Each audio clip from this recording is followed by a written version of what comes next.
Pertama, kebudayaan itu akan bantet kalau dia tuh eksklusif, kalau dia itu tertutup. Hmm. Kebudayaan itu akan jadi besar kalau dia inklusif, terbuka. Jadi kalau berpikir, ditanya misalnya saya, oh, orang Betawi asli ya, saya langsung jawab, nggak ada tuh Betawi yang asli. Pertama, karena menurut saya seperti saya katakan tadi, kalau digunakan kata asli, pertama jelas itu problematis. Yang kedua itu mengesankan, dan bukan mengesankan, secara faktual itu menjelaskan bahwa cupet, kerdil itu. Jawa misalnya, sebagai kebudayaan, awalnya dia kebudayaan masyarakat agraris yang kecil, tapi kemudian dia terbuka, menerima Hindu, menerima Buddha, menerima Islam, menerima Eropa, maka dia bisa menjadi kebudayaan yang besar. Nah, begitu juga Jakarta, orang Betawi, justru kebesarannya itu terletak bukan kepada keasliannya, tapi bagaimana dia membentuk kebudayaan dengan menerima semua unsur yang datang kepada dia, tapi dengan tidak janji jadinya akan kayak apa. Misalnya orang Betawi itu dalam ritus hidupnya yang terpenting ada 3. Melahirkan, ngawinin, sama kematian. Nah, ritus yang paling besar itu yang nomor 2, perkawinan. Coba bayangin waktu perkawinan Betawi itu. Yang laki-lakinya dandan besar cara pengantin haji, yang perempuannya dandan besar cara pengantin Cina.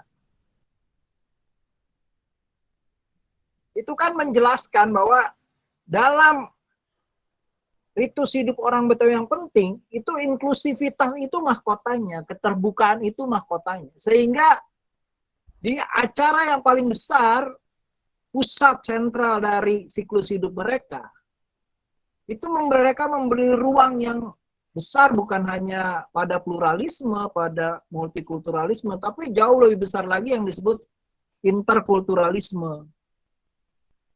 Kalau pluralisme itu banyak warna-warna, tapi membentuk mosaik, tidak membentuk satu gambar. Jadi masih ada ego-ego begitu. Masih ada barrier, masih ada batas-batas.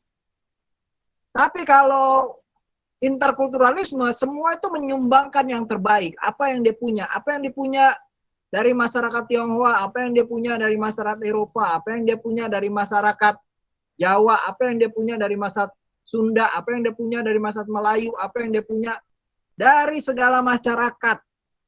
Yang terbaik itu diberikan dan membentuk kebudayaan baru. Nah, itulah Betawi. Dan justru dengan begitu, kebudayaan itu bisa survive. Bukan hanya besar, tapi survive dan diterima. Karena dia selaras dengan zaman. Dia mampu menanggapi modernitas atau perkembangan kemodernan.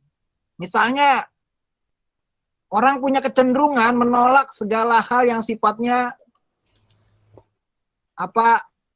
anti pluralisme, anti multikulturalisme. Jadi orang merayakan keberagaman. Ya, Betawi itu keberagaman. Orang bilang tidak ada lagi otoritarianisme, monolit begitu ya. Orang menginginkan sesuatu yang poli sifatnya atau kaya gitu.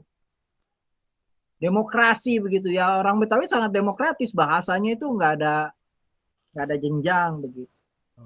Jadi kalau pertanyaannya kecenderungan tadi pada apa yang asli, menurut saya orang yang masih meributkan Betawi asli itu masuk kubur aja sih.